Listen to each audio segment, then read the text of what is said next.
Listo, está grabando. Maestro, de nuevo otro saludo, buenas noches. Gracias por Buenas estar noches. aquí en esta entrevista. Bueno, antes de iniciar con las preguntas, quisiera darle un poquito de introducción, dando lectura a un poco lo que he investigado sobre usted.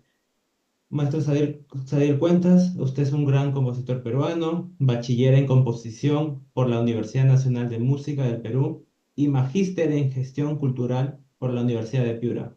Usted ha creado obras de cámara, sinfónicas, escénicas y electrónicas, destacando Cadenza, Vía de la Croce, la ópera, Post-Mortem y el musical El Vigilante Enmascarado. Su concierto para violín y orquesta fue estrenado en el Gran Teatro Nacional en 2014. Ha decidido encargos del Ministerio de Cultura como Tincuy, cuatro cantos amazónicos, cuatro cantos andinos y la misa quechua. Se ha desempeñado como docente universitario y actualmente enseña en la UPC y labora en el Ministerio de Educación. Es fundador y director del Festival Musicantes desde 2023 y su obra es publicada por Cayambis Music Press. Resaltar que usted ha hecho música de cámara otra vez, música orquestal, vocal escénica y todo lo mencionado. Gracias.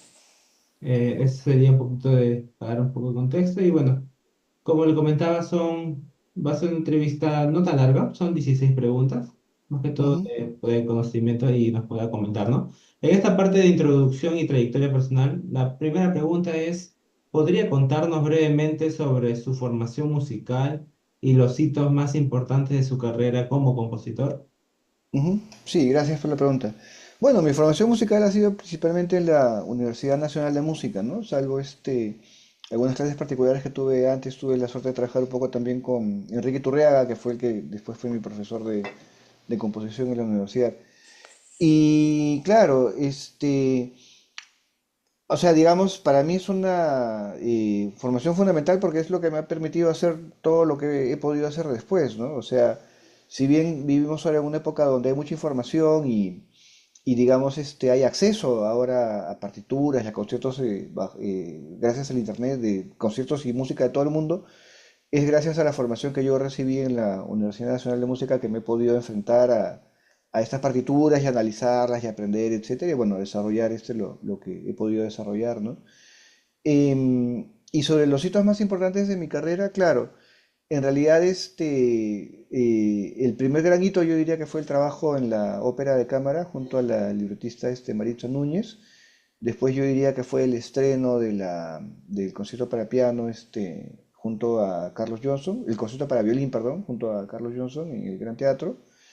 Ese concierto, bueno, hubo mucha gente que estuvo ahí y de gente, digamos, de la comunidad de música contemporánea que se interesó, entonces eso me permitió trabajar después con el Coro Nacional de Niños, ¿no?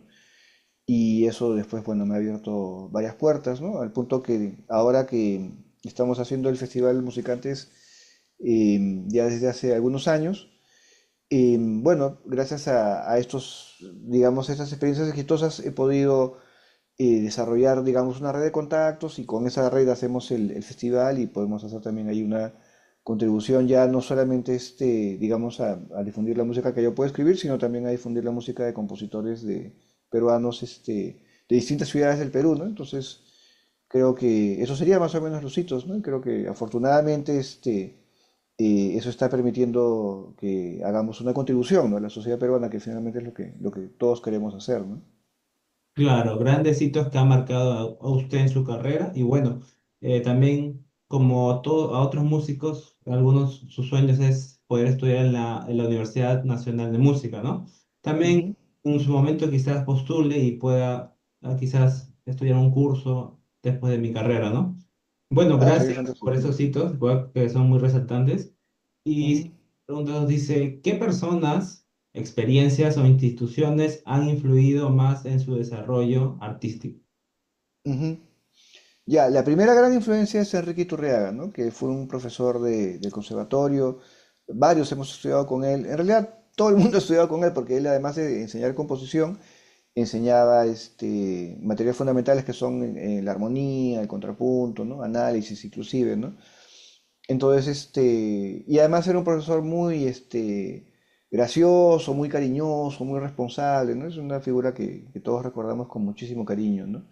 Después, a partir del séptimo ciclo, mi profesor fue Dante Valdés. Él es un peruano arequipeño que ha sido formado en Rusia y fue para mí muy importante porque venía con otra visión, digamos, ¿no? Con otra forma de trabajar. Yo, me acuerdo, siempre le comento a mis estudiantes algunas cosas que me decía el maestro Dante en la clase. Yo las he entendido 1 o 2 años después de haber terminado la Universidad Nacional de Música, ¿no? O sea, eran cosas profundas que yo entendía de manera general ahí, pero fue después con el trabajo de análisis, etcétera, ya graduado, que las llegué a entender cabalmente, ¿no? Entonces esa fue una segunda gran influencia, ¿no? Una tercera gran influencia es Carlos Johnson, ¿no? Que nos hicimos amigos hace muchos años y él es un músico de primer orden, ¿no? O sea, conversar con él es un tremendo privilegio, es un músico de talla mundial, ¿no? Entonces, he sido muy afortunado en eso, ¿no? Después está el trabajo con Marisa Núñez en la ópera de cámara, que hemos hecho varios trabajos, ¿no? Inclusive una de las óperas que trabajé con ella se estrenó el año pasado en Ecuador, ¿no? Y bueno, fui invitado a Ecuador, fui con mi familia y pudimos ver la puesta en escena, ¿no? Fue una experiencia muy importante, ¿no? Y yo diría que esas son probablemente las figuras que más me han impactado, ¿no? Ahora, bueno, como yo comentaba antes, hay muchísimas otras personas con las cuales he tenido la suerte de trabajar y trabajamos todavía en el festival, que sería muy largo enumerar, pero que igual, digamos, por lo menos de manera implícita no quiero dejar de reconocer, ¿no? Porque la verdad es que sí, he tenido bastante suerte y bueno, claro, también cada una de estas figuras que me ha influenciado me ha ayudado a llegar a algo mejor después, ¿no? Entonces, cada una de estas personas significó, digamos, un peldaño en lo que ha sido después una carrera, bueno, que espero que sea, digamos, provechosa, ¿no? Wow, maestro, grandes maestros que han marcado en su esto. Y bueno, comentarle también mi caso. Yo estudio la carrera de música acá en la Universidad Peruana Unión, pero más que todo dedicado a la docencia, ser profesor. Ujú. Y bueno, también tengo profesores que me han marcado, como el profesor Daniel Piñango, que me enseñó lenguaje, y al profesor Juan Carlos, que creo es su amigo. Sí, sí, sí, somos colegas y amigos. Ajá, entonces es un gran profesor que me abrió la mente en la parte de armonía, del tema de jazz. Tiene un montón por compartirnos y wow, yo me quedo a veces muy corto porque tiene bastante, pero a veces los cursos son muy pocas veces que se dan y pucha, tengo que aprovechar al máximo y también es mi maestro de piano, ¿no? Es un gran pianista y bueno. eh, y luego podemos decir que el alumno puede superar al maestro, ¿no? Como en su caso, ¿no? Grandes maestros y ahora usted después poderles enseñar cosas que quizás más profundas que a ellos no, quizás les faltaba entenderlos, ¿no? A sus maestros. Sí, Grande. bueno, la misión de todo maestro es que sus alumnos lo superen, ¿no? O sea, nosotros trabajamos para que nuestros alumnos sean mejores que nosotros, ¿no? Ese es el ideal, ¿no? Ujú. Qué bonito ese ideal, siempre. También lo aplicaré cuando sea docente en en mi lado profesional, ¿no? Y como tercera pregunta sigue, ¿cómo fue su acercamiento inicial a la música académica? Y Ujú. seguidamente, ¿hubo algún momento o obra clave que marcó esa decisión? La decisión de estudiar música, dices. Sí. Ya, bueno, el acercamiento inicial con la música académica, o en este caso concreto con la música, digamos, clásica europea, ¿no? Porque hay música clásica china, hay música clásica india, etcétera, ¿no?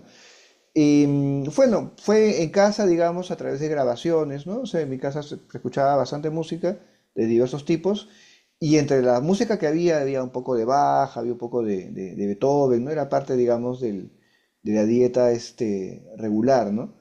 Sin embargo, yo inicialmente me interesé por el rock, ¿no? Yo aprendí a tocar la guitarra a los 15 años y tenía, bueno, mis grupos de rock y todo mi horizonte era ser rockero en realidad, ¿no? Ujú. Pero cuando empecé a estudiar música primero de manera independiente, poco a poco me fue acercando a esa vertiente, ¿no? Porque finalmente, por lo menos en ese momento, estamos hablando del Perú en los años 90,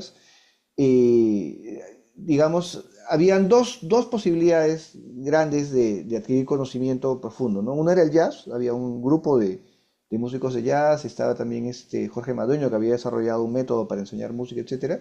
y estaba la rama clásica, ¿no? Esas eran las ramas que existían en ese entonces, ¿no?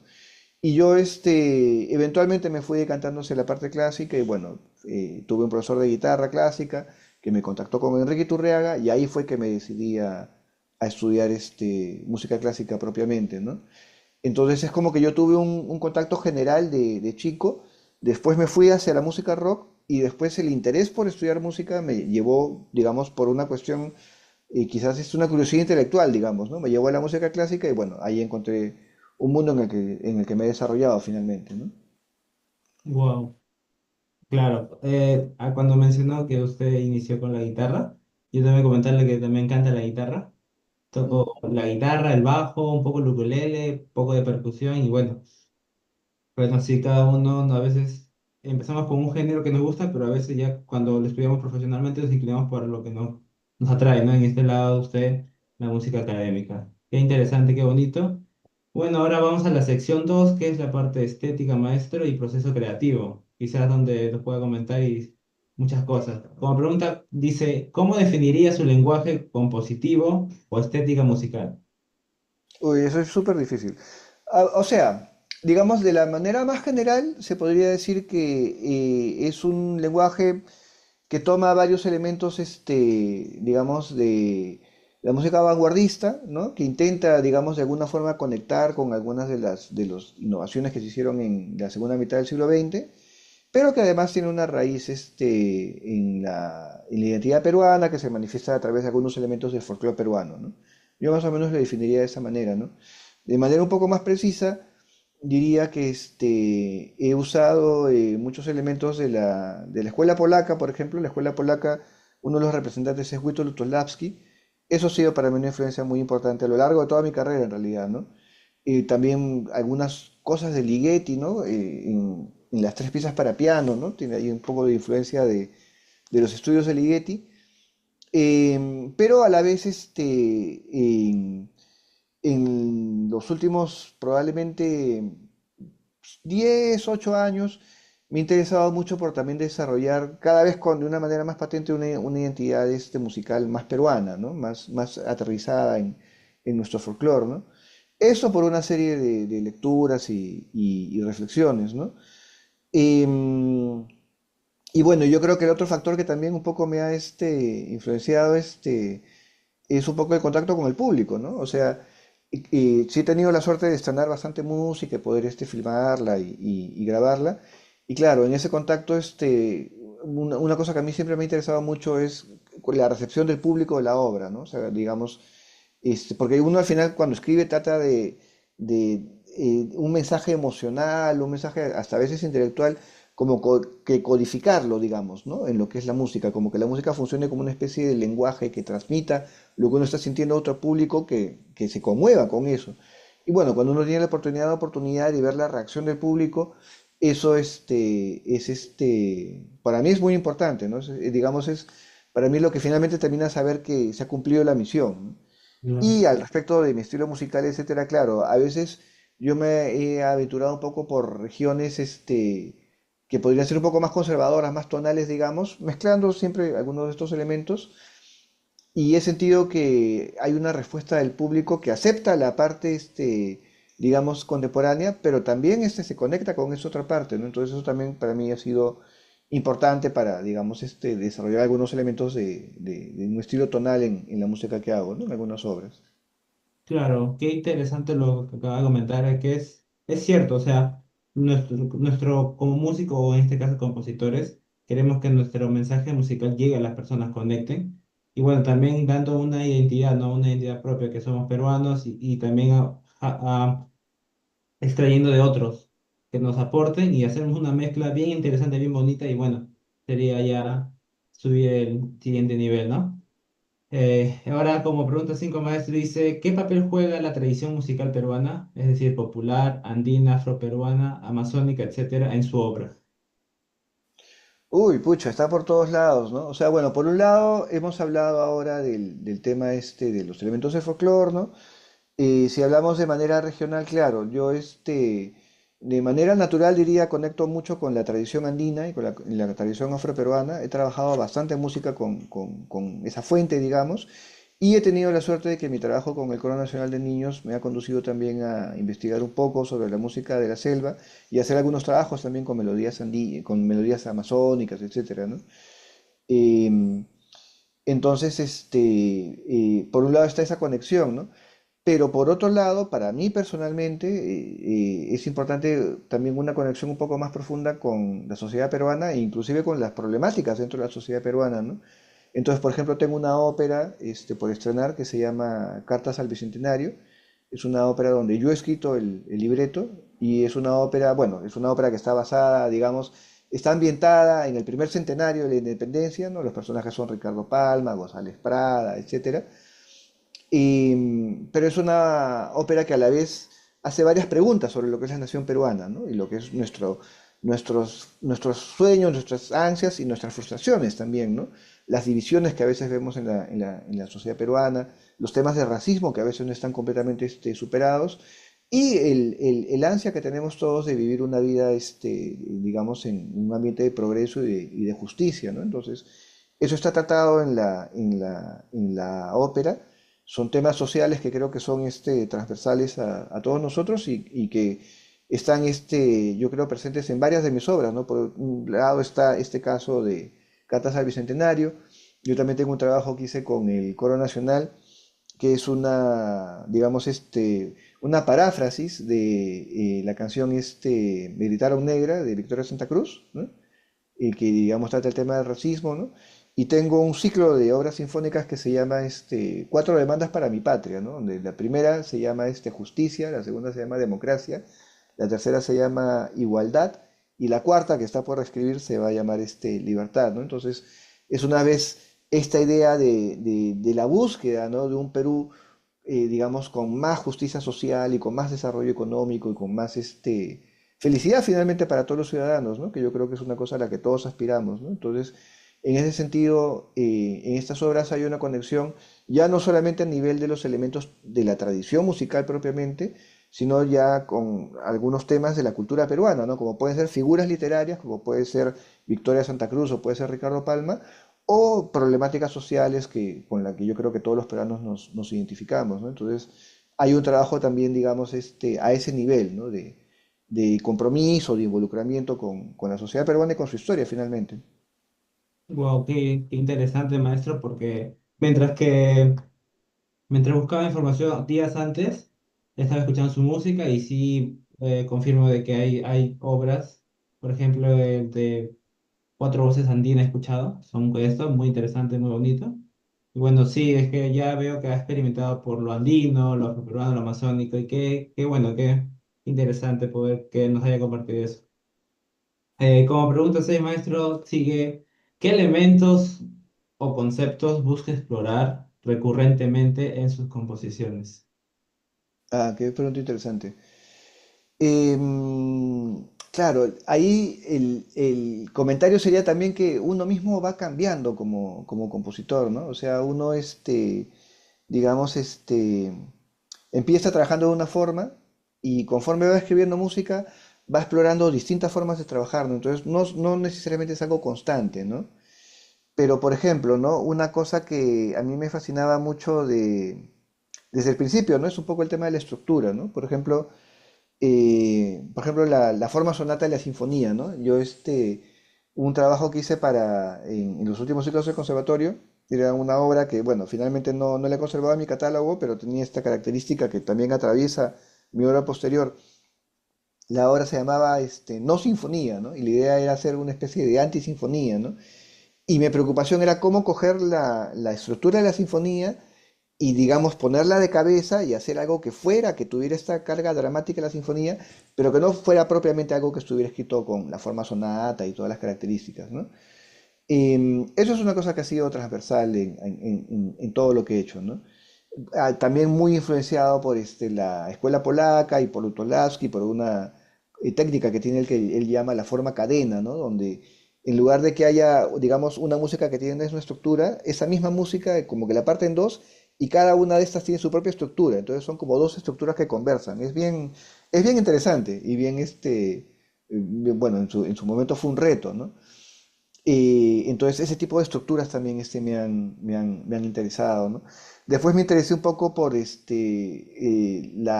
relatos que no fueran completamente lineales, digamos, ¿no? Un poco en la línea de lo que hace Debussy y además un poco también copiando, digamos, la actitud que tenía Debussy, ¿no? Porque Debussy fue un músico francés que inició su carrera cuando había mucha admiración por Beethoven y por Wagner y por Brahms, y él era francés, entonces él decía, bueno, ya está bien, pero yo no tengo que escribir como Beethoven, yo tengo que escribir, o sea, tal como él lo veía, yo no tengo que escribir como un alemán, yo puedo escribir como un francés, ¿no? Y Ah, busca su propia forma y su propia forma de estructurar, etcétera, ¿no? Entonces, yo me he interesado por formas abiertas pero también un poco en ese espíritu, ¿no? De, digamos, buscar lo que yo he aprendido en la Universidad Nacional de Música, esta tradición fundamentalmente europea y fundamentalmente alemana en realidad, cómo trasladarla al Perú y digamos ya estructuralmente darle alguna otra forma, ¿no? Entonces, por ejemplo, tengo un cuarteto de cuerdas, el cuarteto número 3 donde toda la estructura del cuarteto finalmente se trata de descubrir que al final se trataba todo de una canción puneña, ¿no? Que es el Cerrito de Huaxapata, ¿no? Entonces todos los elementos del cerrito están escondidos en la música y de una manera, digamos, un poco tortuosa, ¿no?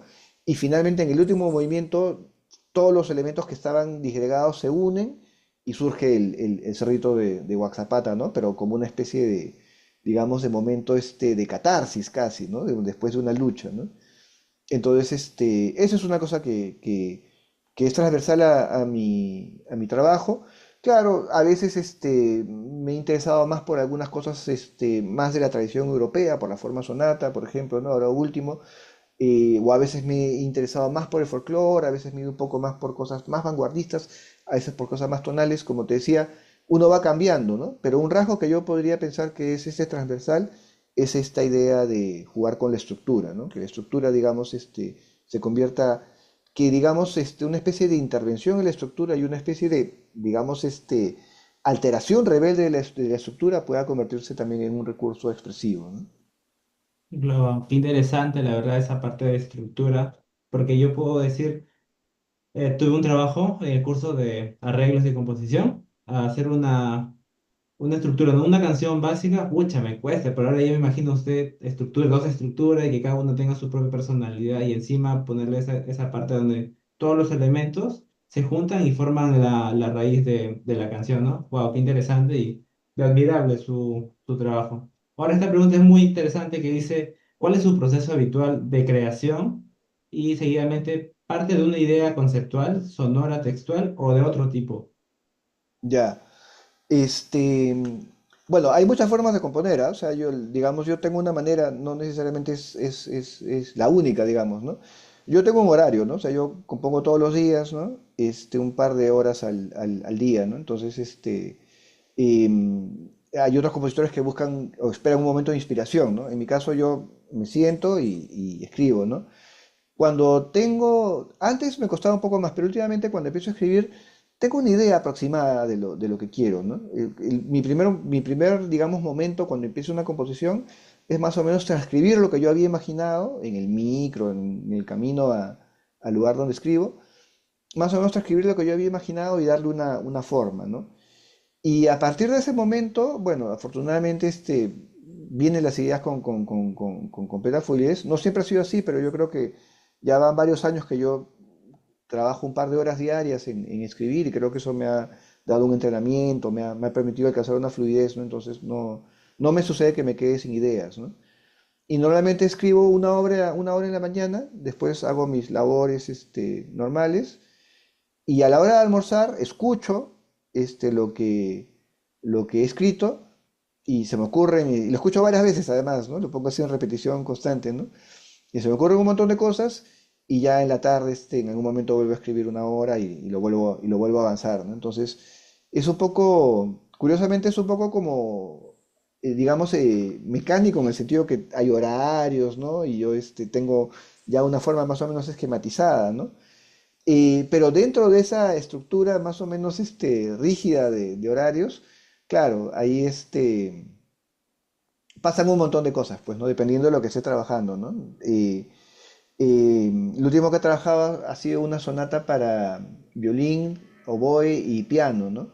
Y en ese caso yo estaba interesado en escribir algo que no, que fuera muy accesible, muy bonito, digamos, pero que a la vez casi no tuviera nada que se repitiera, pero sí se repetía, pero no era exactamente la repetición. Entonces, y a la hora de escribir estaba muy pegado a esa idea, ¿no? De cómo lograr eso, ¿no? Como también hace también algunas semanas he escrito, como parte del festival, he escrito música para dos misas que vamos a estrenar en el festival, una misa en Chipivo y otra misa en español. Y claro, en el caso de la misa más bien yo lo que pensaba es ya, ¿y cómo conectamos esto un poco con la gran tradición de la misa barroca, ¿no? Con las fugas, ¿no? Y los solistas, los recitativos, ¿no? Entonces, ahí mi esquema era un poco más digamos, tradicional y más mirando hacia la tradición europea, ¿no? Entonces, en resumen, tengo un proceso, tengo una forma de trabajar completamente esquematizada, y afortunadamente las ideas fluyen cuando escribo, y exactamente qué cosas escribo depende de cada obra, porque cada obra es digamos, un reto nuevo y lo planteo con una misión distinta, digamos, ¿no? Claro, qué interesante lo que nos acaba de compartir, de que, o sea, tiene razón, cada músico compone algo a su manera y usted tiene su manera, pero usted parte cuando se sienta, lo que se le vino esa idea, lo plasma y eso es como el primer paso de la obra terminada. Entonces de ahí lo reproduce, se le viene más idea y sigue añadiendo hasta formar la obra completa, ¿no? Qué interesante la verdad y bueno. A veces a mí me cuesta en la parte compositiva la letra. Mm, Mm. la letra es muy difícil para mí, pero la parte de musical es más rápido, no sé por qué. Tengo que quizás meterle más, quizás unos cursos o algo para mejorar en esa parte como compositor, Sí, ¿no? o sea, de hecho los compositores básicamente estamos en entrenamiento constante, ¿no? O sea, yo he tenido un entrenamiento en la Universidad Nacional de Música y después he seguido escribiendo y esa escritura ha sido mi entrenamiento, ¿no?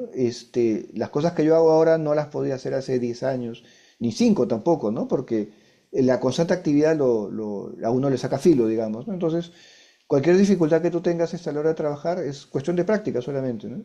Claro, yo creo que sí. Y maestro, añadiendo, ¿cuánto tiempo le puede tomar terminar todo ese Ya, proceso? eso, bueno, eso últimamente está adquiriendo unas dimensiones un poco sorprendentes para mí mismo. Los últimos trabajos los he hecho en 10 días, en una semana, una cosa así, ¿no? Antes me demoraba un par de meses, ¿no? Pero aparentemente con la práctica, etcétera, ya me demoro menos. No estoy hablando de trabajos de cámara, ¿no? Un Claro. trabajo de sinfónico de, digamos, 7 minutos así, claro, eso puede demorarme unas 3, 4 semanas, ¿no? La ópera que he escrito, que dura 1 hora y 20, si no recuerdo mal, me demoró 6, 5 meses, ¿no? Incluyendo la escritura del libreto, ¿no? Que eso fue a toda velocidad también, porque, bueno, son temas que a mí me interesan, ¿no? Entonces, y ahí, bueno, estaba pues en una especie de arrebato, de escritura, ¿no?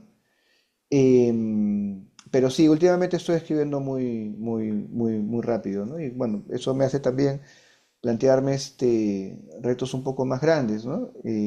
Entonces, por ejemplo, estoy pensando en escribir unas sonatas para piano, y bueno, normalmente habría pensado en escribir una, ¿no? Pero ahora estoy pensando más bien en escribir un grupo de tres, ¿no? De hacerlas, digamos, digamos, bueno, como hacía Beethoven, ¿no? Que su primer opus es un grupo de tríos, ¿no?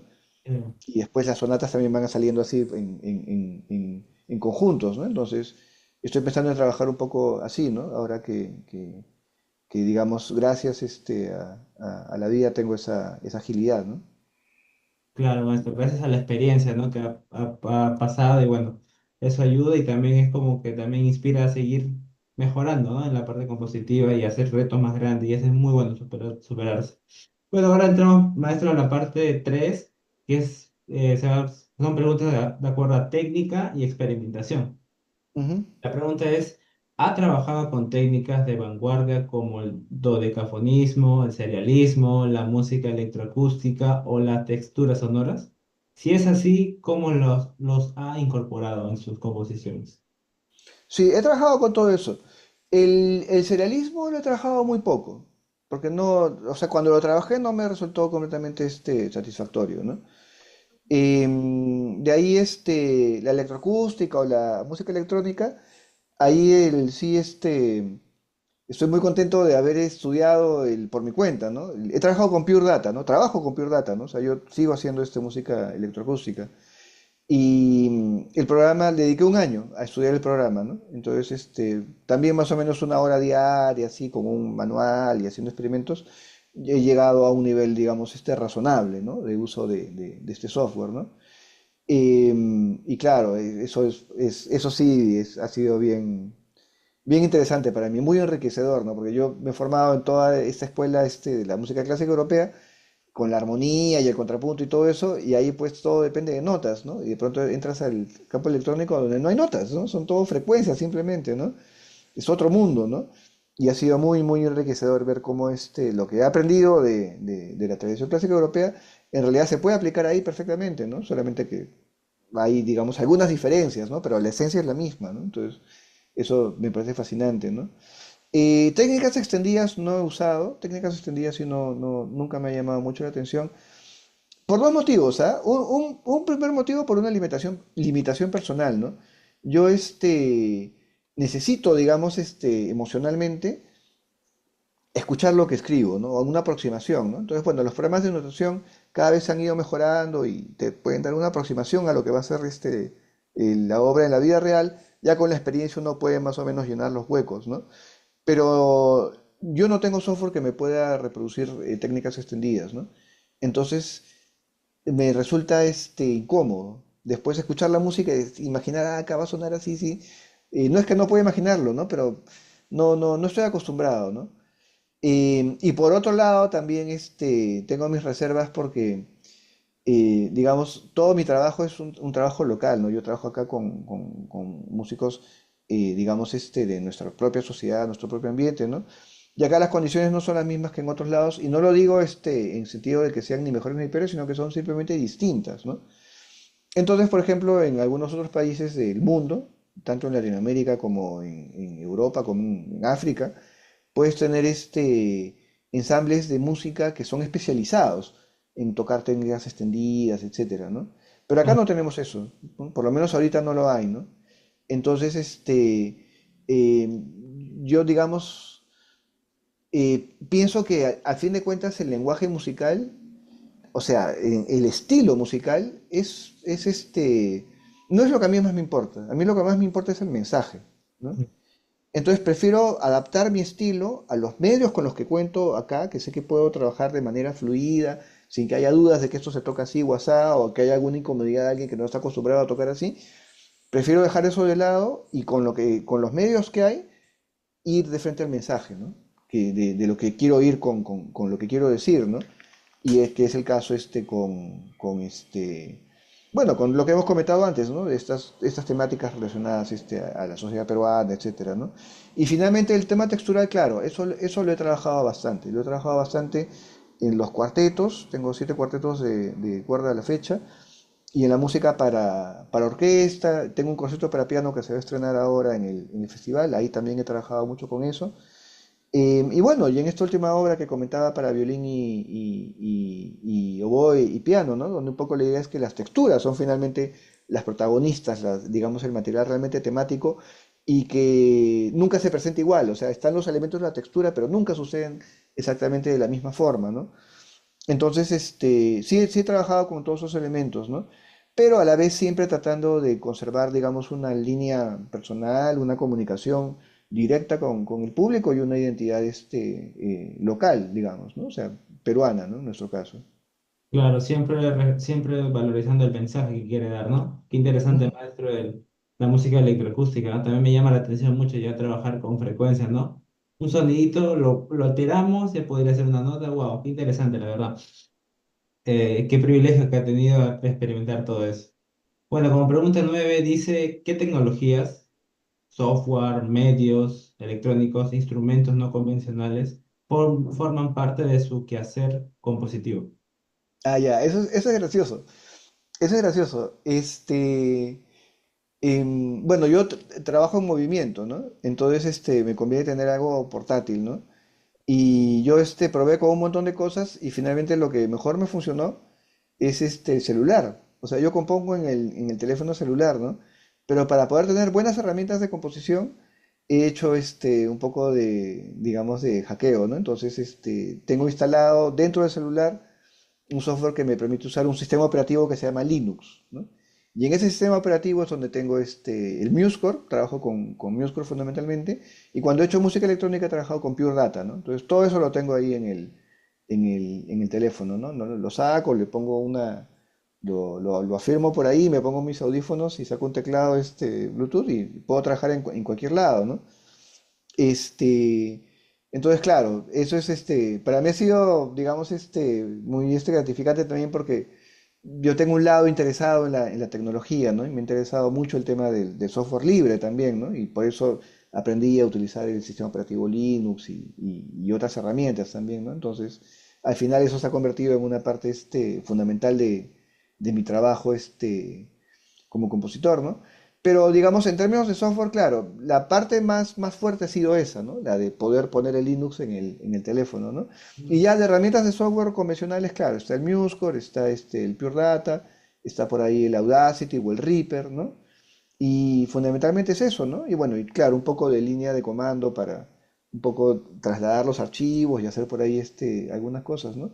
Pero fundamentalmente ese es el equipo tecnológico que tengo. Y claro, en el caso del Pure Data, claro, ahí también, bueno, he tenido que aprender un poco de acústica, ¿no? Y un poco, digamos, de programación en el modelo Lisp para poder, digamos, hacer como circuitos lógicos, etcétera. Esa ha sido una parte un poco más de un entrenamiento un poco más exhaustivo de lo que es normalmente aprender un programa de notación, etcétera, ¿no? Pero igual es muy satisfactorio, ¿no? Poder utilizar tecnología y poder conseguir tener resultados que sean artísticamente interesantes, ¿no? Y que finalmente uno lleve a un público y el público también lo reciba con interés, ¿no? Wow, maestro, me he quedado sorprendido de que con el celular puede hacer todas esas cosas. Con un celular. Creo que ya se ha vuelto un instrumento más, ¿no? Y bueno, Sí, y la tecnología ha sido un gran aporte a los músicos, a los compositores, porque nos agiliza más y podemos expandir nuestras creaciones a otras personas y puedan escucharlos, ¿no? Qué interesante, ¿verdad? Con el celular tiene ahí todo, ¿no? El Music Score y varias aplicaciones, ¿no? sí. De, La ópera la he escrito en el celular. Es wow, probablemente la primera ópera escrita en un celular. sorprendente, la verdad. Yo diría, para mí quizás más cómodo sería una laptop. También es portátil, pero por el rendimiento quizás. Por Claro. ah, Ah, no, no, pero sí, mi teléfono tiene buen rendimiento. Sí, sí, qué, sí, sí. Ha funcionado muy bien, la verdad. qué bueno, la verdad. Entonces sí, entonces un instrumento más sería el celular en estos ciclos, en estos tiempos. Bueno, Sí. ahora como pasamos la pregunta 10 dice, ¿cómo enfrenta los desafíos técnicos de la escritura musical en relación con los intérpretes peruanos? Ahí mi actitud siempre ha sido aprender, ¿no? O sea, no digamos, porque claro, bueno, lo que pasa, esa es una pregunta excelente porque también permite hablar de un tema que para mí es un tema importante, ¿no? Este, nosotros, ay, ¿cómo decir esto? Uno normalmente asume que el mundo es de una forma, que es como uno lo ve, ¿no? A través digamos, los lentes que uno puede tener puestos, ¿no? Em, pero en realidad las personas vivimos cada uno, digamos, dentro de nuestros propios relatos, ¿no? O sea, al final, acá el libro Sapiens de Noah Yuval Hariri es una referencia importante, ¿no? Los relatos son los que le dan cohesión a la sociedad, ¿no? Y todos son relatos, ¿no? Finalmente, ¿no? Y uno también vive dentro de su propia narrativa, ¿no? Entonces, a veces puede ser importante cuestionar esas narrativas, bueno, para finalmente acceder a una libertad mayor, ¿no? De poder decir, bueno, ya, yo vengo de esta historia y a mí me han contado esto, pero ¿qué es lo que quiero finalmente yo, ¿no? Y qué es lo que pienso hacer, ¿no? Entonces, claro, yo siendo una persona que se ha formado en un conservatorio, ¿no? Dentro de una tradición específica, la narrativa con la que yo, digamos, me he formado es que los compositores son digamos, la vanguardia del progreso musical, ¿no? Y que Beethoven escribió esto y que la gente no lo podía tocar, pero que ahora sí lo pueden tocar porque se ha expandido, etcétera, ¿no? Entonces es el compositor que le enseña a los instrumentistas todo lo que puede hacer su instrumento, ¿no? Entonces, ese es un relato en alguna medida cierto, ¿no? Este, pero es un relato que sutilmente puede proponer una perspectiva de lo que es el compositor, ¿no?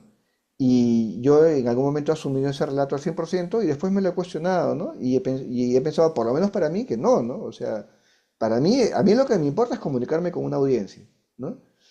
Entonces, y eso por un lado, y por otro lado, que bueno, Beethoven probablemente podía hacer muchas cosas, pero yo no soy Beethoven, ¿no? Yo soy un compositor, este, común, digamos, que tiene algo que decir, ¿no? Tiene un mensaje que quiere transmitir, ¿no?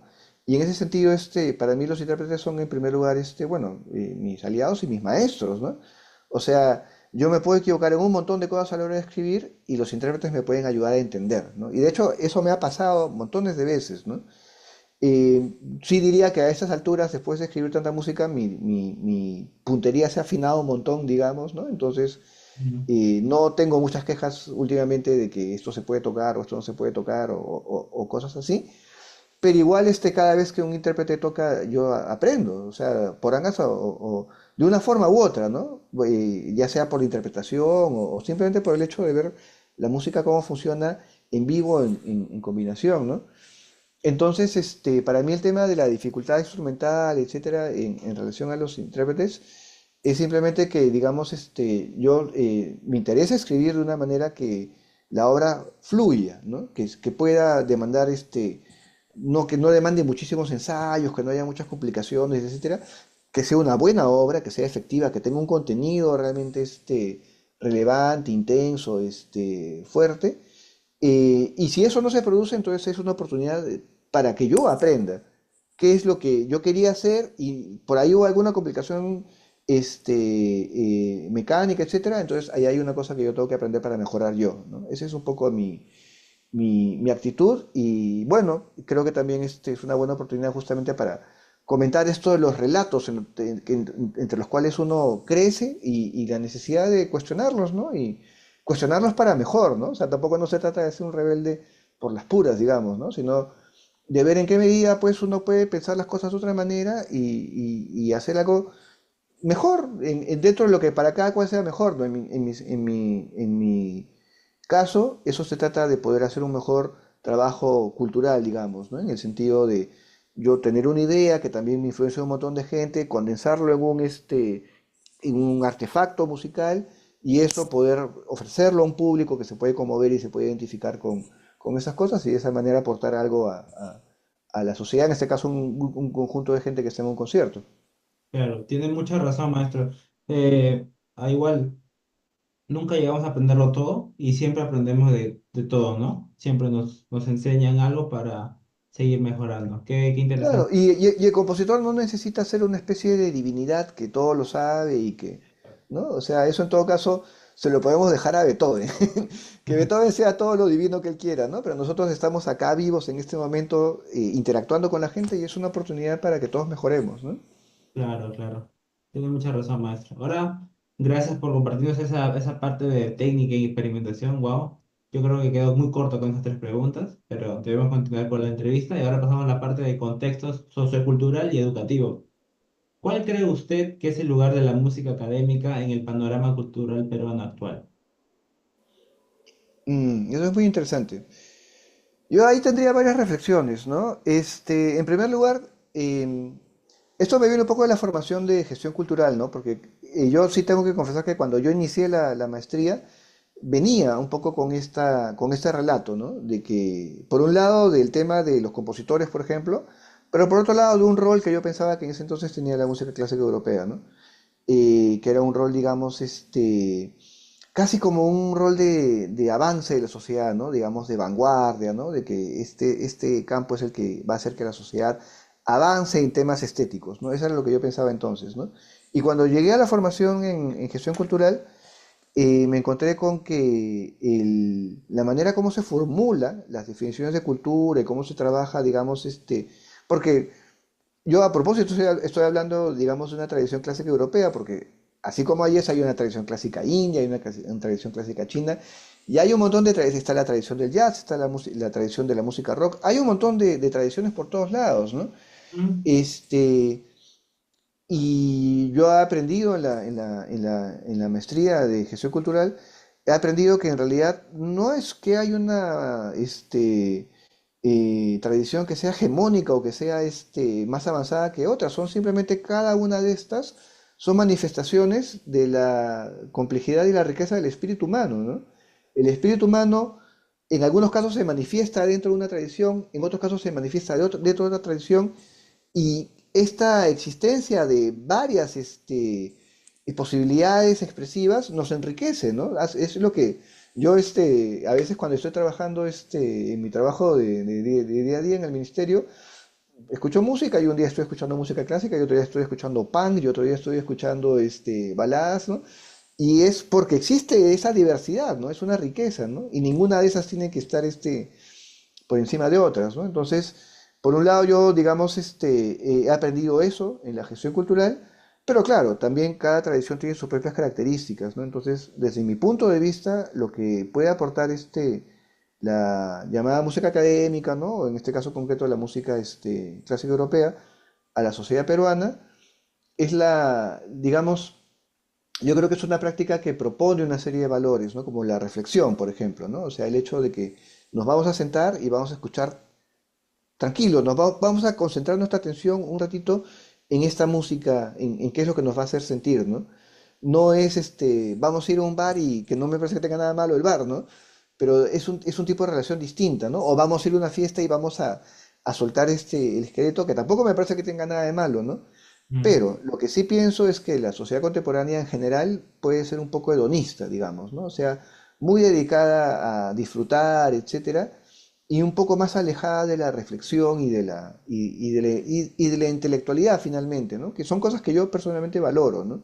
Entonces sí me parece que es una música que puede aportar eso, ¿no? Y bueno, precisando un poquito más, aterrizando un poquito más en algo concreto, el festival que hacemos, Musicantes, creo que además eso puede aportar a la sociedad peruana en el tema de, digamos, proponer una identidad cultural peruana, una forma de relacionarse con la identidad cultural peruana, ¿no? El Festival Musicantes es un festival donde se toca exclusivamente música peruana de compositores de varias ciudades del Perú, este, como una música que es completamente independiente, digamos, ¿no? En el sentido de que podemos hacer un programa convencional que tiene una obertura, una sinfonía, un concierto, lo podemos hacer con compositores peruanos, ¿no? Los compositores peruanos no somos ni más ni menos que ningún compositor de otro lugar del mundo, ¿no? Entonces, yo creo que la música académica, en este caso a través del prisma del festival, puede aportar eso también a la sociedad peruana, ¿no? Una visión de la identidad peruana desde un orgullo de que somos igual de hábiles y de inteligentes y de expresivos y de formados que los compositores de cualquier otra sociedad del mundo, ¿no?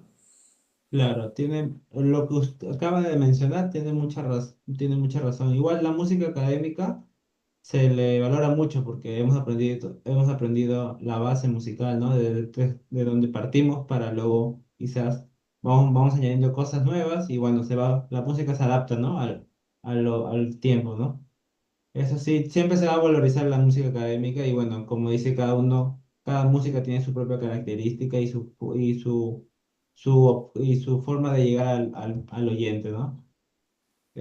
Pasando a la siguiente pregunta, dice, ¿qué desafíos se enfrenta el compositor académico en el Perú hoy en día, tanto en términos de producción como de difusión?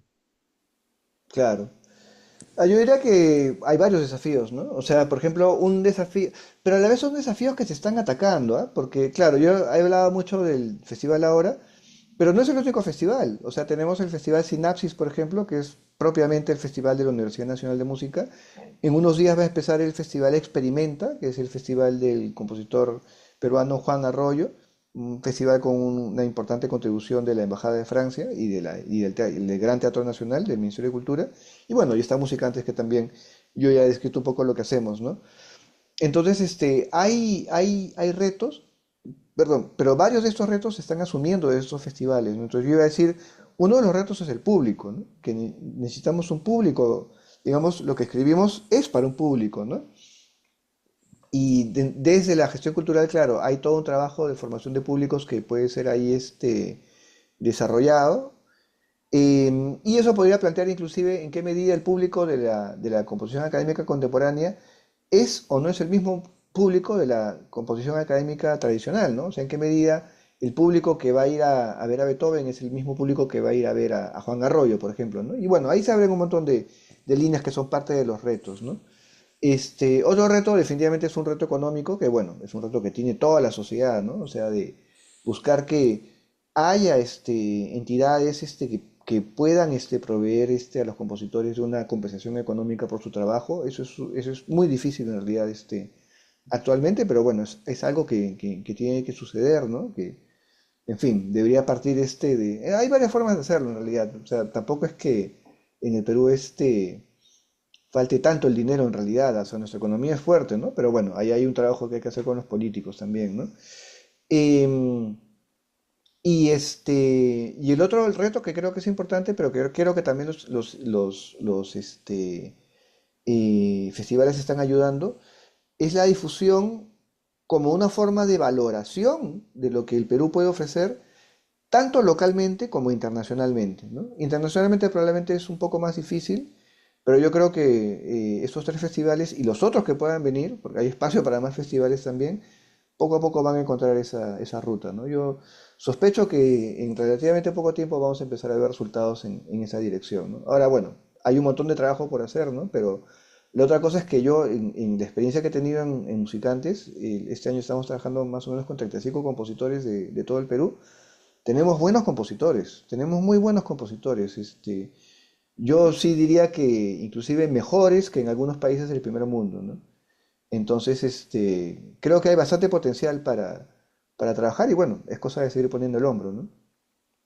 Claro, rescato mucho eso, ¿no? Hay mucho potencial en Perú. Se debe valorar mucho a los compositores peruanos, que gracias a ellos otros músicos o países nos pueden escuchar, ¿no? Su producto de Perú, gracias a ustedes. Y bueno, en la parte de difusión, las redes sociales te ayudan un montón para, porque se queda eternamente, yo creo, se queda eternamente y cualquiera de cualquier parte del mundo puede escuchar y sorprenderse y valorar, ¿no? Su música, ¿no, maestro?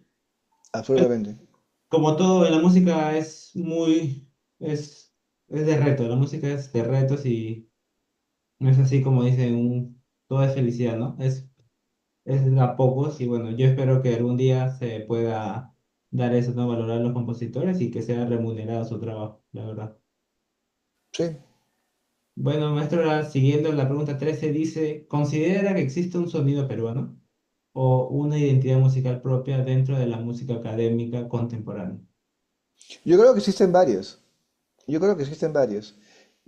Por ejemplo, hay bastantes compositores, que son bastante cercanos a un estilo más bien romántico, ¿no?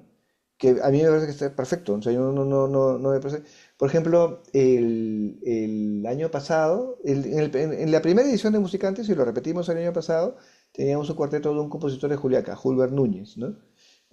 No es exactamente romántico, digamos, porque también hay por ahí algunas cosas más del siglo XX, pero es un excelente cuarteto, o sea, por eso lo repetimos, ¿no? Lo hemos hecho dos veces, ¿no? Es un gran, gran, gran, gran cuarteto, ¿no? O sea, a mí me parece digamos, que hay rasgos ahí claramente peruanos, ¿no? Claro, otra rama que hay también es un poco lo que hago yo y que lo he hecho también en realidad en inspiración de la generación anterior a mí, de compositores, ¿no? Como, bueno, el propio Enrique Turrea, como Celso Garrido Leca, ¿no? Que es esta aspiración a una fusión de elementos del folclore peruano con elementos de la música clásica europea del siglo XX, del siglo XXI, ¿no? Yo creo que también ahí hay un sonido muy, muy, muy, muy peruano que he podido ver también en varios de mis colegas, ¿no? Por ejemplo, eh, Teo Tupayachi presentó una obra para cello solo el año pasado que se llama Cahuide, que es fantástica, ¿no? Tiene todas las características que he mencionado ahora, ¿no? Además, bueno, él es cusqueño y está relacionada con ese relato épico, ¿no? De Cahuide que se tira de Sacsayhuamán para evitar la captura, ¿no? Entonces, sí, definitivamente creo que hay un sonido peruano, o bueno, varios sonidos peruanos, digamos, ¿no? Porque no todo el mundo trabaja de la misma forma. También está Juan Gonzalo Arroyo, ¿no? Que trabaja con elementos electrónicos y con técnicas extendidas, pero tiene muy presente la sonoridad de la zampoña, ¿no? Como una noción, una vivencia íntima que él ha tenido eventualmente, ¿no? Entonces, O sea, esos tres que he mencionado son distintos, pero comparten elementos de una identidad peruana, ¿no? Y además yo sospecho que en un análisis que fuera más allá del estilo musical, uno encontraría varias cosas en común, ¿no? Yo creo que existe una voz peruana que a la vez son por lo menos esas tres voces que he dicho ahora, pero que tiene características propias y que tiene mucho que ofrecer al mundo. Claro, entonces va a depender desde nuestro lugar de origen, ¿no? Donde hemos nacido, todo va a influenciar en nuestra música. Sí, Eh, porque ahí discúlpame que me explaye un poquito más. normal, Claro, bro. porque la otra cosa que es súper interesante es que a veces uno no se da cuenta, ¿no? La propia forma de pensar de uno está influenciada por el ambiente en el cual uno ha crecido, ¿no? Y eso llega a la música de una forma u otra, ¿no? De todas maneras, ¿no? Yo me acuerdo, hace algunos años yo, un poco me lamentaba porque yo había recibido un poco la idea en algún momento en el conservatorio del trabajo planificado, ¿no? O sea, de ya, bueno, escribe esto, después escribes el final, después escribe acá y ya lo unes porque así sabes cómo, a dónde vas a llegar, ¿no? Es una forma de escribir perfectamente legítima y hay un montón de gente que escribe así, ¿no? Y yo nunca he escrito así, ¿no? A veces escribo así, ¿no? Pero a mí lo que me funciona y lo que me gusta es empiezo y voy escribiendo y voy viendo posibilidades y voy siguiendo caminos más o menos en función de las oportunidades que surgen. Es una suerte de oportunismo a la hora de componer, ¿no? Y eso después me he dado cuenta, en muchas ocasiones en mi vida, en una sociedad como la sociedad peruana, yo he tenido que desenvolverme así, es lo que he aprendido, ¿no? De que no hay nada seguro, digamos, ¿no? De que no sé, ahora, un día está abierto el conservatorio y mañana no sé si va a estar abierto porque puede haber una huelga, ¿no? Ya, Mm. entonces al día a día voy viendo qué posibilidades hay y voy escogiendo así, ¿no? Entonces me he dado cuenta de que mi forma de escribir, mi metodología, está influenciada por mis experiencias en una sociedad como la sociedad peruana, ¿no? En este caso, en este rasgo concreto, pero estoy seguro que hay muchos rasgos más, ¿no? Entonces, digamos, la identidad o la nacionalidad va más allá de simplemente sentirse contento, orgulloso, satisfecho de pertenecer a una sociedad, ¿no? También tiene que ver con, digamos, el propio desarrollo de nuestra persona, de nuestro pensamiento, de nuestro cerebro, inclusive, influenciado por el ambiente en el que hemos vivido, ¿no? No somos peruanos solamente porque, vivimos en un territorio dentro del Perú.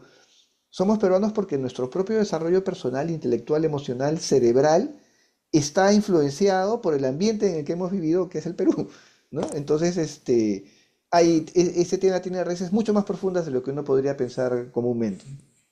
Claro, maestro. Y bueno, agradecer de que somos peruanos y Perú es muy rico en todo, muy rico en todo. Y bueno, y también ya se acerca en un mes, creo, fiestas. Sí. Importante para nosotros. Bueno, maestro, ahora pasamos a la parte 5 quizás la parte favorita para mí y para otros músicos y compositores que están en formación, ¿no? Que es la parte de perspectivas y legado. Como pregunta inicial dice, ¿qué proyectos actuales o futuros tiene como compositor? Uy. Bueno, a ver, por un lado está el tema de terminar este ciclo de obras sinfónicas que había comentado, ¿no? Cuatro demandas para mi pueblo. Después quiero empezar un ciclo de sinfonías, ¿no? Yo me estaba escapando de la sinfonía algún tiempo y he visto algunos colegas que están escribiendo sinfonías, entonces yo también quiero escribir sinfonías, pues quiero ser parte de la conversación, ¿no? Claro. Me gustaría escribir unas 10 sinfonías, ¿no? Antes de fallecer, ¿no? También quiero seguir con mi ciclo de cuartetos, no tengo 7, me gustaría llegar a unos 10, ¿no? Hay estas sonatas que quiero escribir, hay unos conciertos que quiero hacer, quiero hacer un concierto para cello desde hace tiempo también. Y eso es en el plano, digamos, de la composición, ¿no? Y bueno, el otro gran proyecto que tengo es el Festival Musicantes, ¿no? Que año a año ha ido creciendo y bueno, hay ya algunos planes para el próximo año que también parecen, en principio una locura, pero que parece que van a suceder, ¿no? Entonces, esa es también una perspectiva, ¿no? que tengo, ¿no? Al respecto de los proyectos, ¿no? ¿Y cuál era la otra parte de la pregunta, perdón? Dice, ¿qué proyectos actuales o futuros tiene como compositor? Ah, ya, entonces son esos, perdón, claro, es perspectiva y legado, ¿no? Entonces, claro, en la perspectiva son esos, ¿no? O sea, fundamentalmente seguir escribiendo obras y seguir contribuyendo a que, bueno, yo y otros colegas podamos estrenar obras acá en el Perú con el Festival Musicantes. Sí, maestro. De todas maneras se va a dar ese proyecto, ¿no? Musicantes. Y bueno, usted, maestro, ahí para rato, para que siga componiendo y pasar esa meta que se ha propuesto. Bueno, como Gracias. segunda pregunta dice, ¿qué consejo le daría a las nuevas generaciones de compositores peruanos? Fundamentalmente escribir como loco. O sea, hay distintas formas de trabajar. O sea, Debussy escribió creo que 56 obras, una cosa así, y es un pilar fundamental, ¿no? Pero yo solo puedo hablar desde mi experiencia, porque es la única experiencia que tengo, ¿no? Y para mí lo que funciona es escribir un montón, ¿no? Entonces, escribir todos los días, bueno, de lunes a viernes, ¿no? Los fines de semana para la familia. Claro, Eh, pero de lunes a viernes escribir con un horario, etcétera, y escribir todo el tiempo, ¿no? Y tratar de escribir todo lo que sea posible, ¿no? El otro consejo que daría es borrar. O sea, em, bueno, a mí me pasa menos ahora, ¿no? Pero antes sí me pasaba mucho que tenía algo que había avanzado, que estaba contento con lo que había hecho y no sabía mucho cómo seguir y tenía miedo de escribir algo incorrecto, ¿no? Y después me he dado cuenta, bueno, pero escribo y si no me gusta lo borro, pues para eso está la facilidad esta que tenemos ahora de los editores, ¿no? Si claro. quiero grabo una versión anterior, ¿no? Antes yo escribía, cuando escribía una obra tenía como 40 versiones, porque cada vez que iba a dar un paso crucial, hacía una copia y después borraba, etcétera, ¿no? Y borrar, digamos, es importante desde el punto de vista de que uno se da la posibilidad de experimentar, ¿no? De todo lo que, una idea, idea más absurda, ya la intento, la experimento, ¿no? Y si no es, no es, ¿no? Pero yo estoy aprendiendo a través de eso. Porque la otra cosa es que para aprender no hay nada mejor que el error, ¿no? Uno aprende de equivocarse, ¿no? Entonces, el que no se equivoca no aprende nada. Y el que no experimenta no se equivoca, ¿no? Entonces, Claro. por eso, ¿no? El segundo gran consejo sería borrar, ¿no? Y el tercer consejo sería gestionar. Es decir, el Perú no es actualmente, y no creo que sea en algún tiempo, un lugar donde agentes externos a uno, del gobierno, de la empresa privada, lo que sea, vayan a venir a buscar nuestra música y a decirnos, por favor, escribe tal cosa, qué sé yo. Uno mismo tiene que ser su propio gestor cultural, ¿no? Pero las posibilidades de hacer cosas son infinitas. O sea, esa es una cosa que a mí me ha sorprendido mucho en los últimos años. De verdad, el planeta está a un correo electrónico de distancia. No hay gestión que no se puede hacer casi, ¿no? Uno puede llegar a todos lados, ¿no? Y la gente está mucho más dispuesta a hacer proyectos culturales de lo que uno pensaría. Muchísimo más dispuesta de lo que uno pensaría. Ese ha sido mi gran aprendizaje de los últimos años. Y sobre esa base, digamos, el cielo es el límite. O sea, se pueden hacer un millón de cosas, ¿no?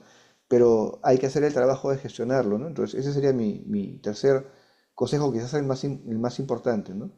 Gestionar, ¿no? Gracias, maestro, por esos grandes consejos. Gestionar, el escribir como loco y el poder equivocarnos, el error que nos hace crecer, ¿no? Grandes Mm. consejos, la verdad. Bueno, y como última pregunta de la parte de la entrevista dice, ¿cómo le gustaría que su obra fuera recordada o valorada dentro de la historia de la música peruana? Mm. Muy difícil en realidad. Claro, bueno, mi lado más romántico, romántico en el sentido de sensibilidad esta romántica, claro, pues pensaría en que se recuerde mucho, ¿no? Se toque, ¿no? Se valore un poco algunas de las cosas que, digamos que se recuerda con cariño, ¿no? Eso sería, yo creo que esa es la aspiración de todos, ¿no? Claro. Este, pero casi que podría decir que lo mejor que me podría pasar es que se olvide. O sea, a mí me ha sorprendido mucho en los últimos meses, justo ahora que estamos trabajando con más compositores y qué sé yo, involucrarme más con el trabajo de otros colegas, ¿no? Y la verdad es que estoy desarrollando muchísima admiración por el trabajo de varios de mis colegas, muchos con los cuales no me he contactado personalmente nunca, ¿no? Que nos comunicamos por correo, ¿no? Que no hemos coincidido en ningún lugar, ¿no? Este, y eso me da un poco más una visión de conjunto, ¿no? Que yo agradezco, ¿no? Porque, bueno, uno normalmente piensa un poco de manera individual, ¿no? Y piensa en lo que uno está haciendo, pero cuando uno ve lo que hacen otros, ¿no? En un conjunto grande, en un contexto grande, también uno entiende, digamos, cuál es el aporte que uno hace a ese conjunto, ¿no? Em, y casi que yo diría ahorita que lo que le estoy agarrando más este cariño, más camote, digamos, criollamente, es al conjunto, ¿no? Claro. Entonces, desde ese punto de vista, a mí lo que me interesa es que esto se desarrolle, ¿no? Que continúe, ¿no? Porque el potencial es realmente muy, muy, muy, muy grande, ¿no? O sea, y no estoy hablando en este caso de que tenemos que hacer escuelas de música y formar. No, hay un montón de compositores ahorita que con una adecuada perspectiva de un horizonte, de yo estoy componiendo ahorita para que esto se toque y lo va a tocar la orquesta de acá, la orquesta de allá y qué sé yo, y va a haber público, y se va a filmar, etcétera. Ahorita tenemos un montón de compositores que con ese horizonte pueden hacer maravillas, ¿no? Entonces, ahorita ese, diríamos, sería un poco mi sueño, ¿no? Ver el desarrollo de todo el conjunto, ¿no? Y en ese conjunto grande, bueno, obviamente uno al final no va a quedar tan patente, ¿no? Quizás no podría tener el capricho, digamos, de que se le recuerde como iniciador, gestor de un movimiento así, ¿no? Pero al final no es lo más importante tampoco y como yo dije hace un rato, no es tampoco el único festival, ¿no? Tenemos tres festivales y podrían haber por lo menos dos más, ¿no? Por lo Ya. menos, ¿no? Pero sí, un poco, y bueno, y la otra reflexión que yo haría ahí un poco al costado es una cosa que sí pensaba desde que estaba en el conservatorio, ¿no? Digamos, em, este, uno al final, la vida al final es una experiencia, ¿no? Y principalmente lo que uno tiene a la mano es su propia experiencia, ¿no? Entonces, cuando uno ya no esté, yo no sé si uno experimenta eso o no, ¿no? O de qué forma lo experimenta, quizás uno está en un plano donde eso ya es completamente distinto, quizás, ¿no? O quizás no, yo no lo sé, honestamente, ¿no? Entonces, digamos, me pongo a pensar en Beethoven, una vez más, ¿no? Entonces, Beethoven, que por lo menos por los textos y qué sé yo, en teoría uno tendría que pensar que es el compositor más afortunado del planeta, ¿no? Porque es el que tiene el legado más firme, ¿no? A través de los siglos. No hay duda de que Beethoven va a seguir estando allí 10.000 años después, ¿no? Mm. Pero si uno piensa en la experiencia personal de Beethoven cuando él, digamos, estuvo vivo, no es la mejor experiencia, ¿no? O sea, definitivamente cuando he estado escribiendo he estado feliz, ¿no? Pero el lado, personal, familiar, no, ¿no? Entonces, esa es la otra cosa, ¿no? O sea, quizás, es bueno para los compositores en general tener un poco de cuidado de qué es lo que estamos idealizando, ¿no? O sea, está bien idealizar la música de Beethoven, ¿no? Y la experiencia de Beethoven escribiendo esa música, ¿no? Pero idealizar su vida de sufrimiento quizás no, ¿no? Quizás más bien antes que pensar en el legado de esa manera, es también bueno pensar en el presente, ¿no? En qué es lo que estamos haciendo ahora mismo para nosotros mismos, un primer nivel, una primera responsabilidad, digamos, en el sentido de tener una vida saludable y digo que la composición no se coma nuestra vida familiar ni se coma nuestra vida económica y sobre esa base aportar a nuestra sociedad y a nuestros semejantes y a nuestro público, ¿no? Ahora en el presente, ¿no? Quizás no sé si eso es exactamente un legado, ¿no? Pero creo que es una perspectiva que enriquece la conversación sobre lo que es el rol del compositor y lo que es digamos, su contribución a la sociedad, ¿no? Qué bonito, maestro, que piense de esa manera grupal, ¿no? No solo quizás sobresalir usted, sino varios compositores.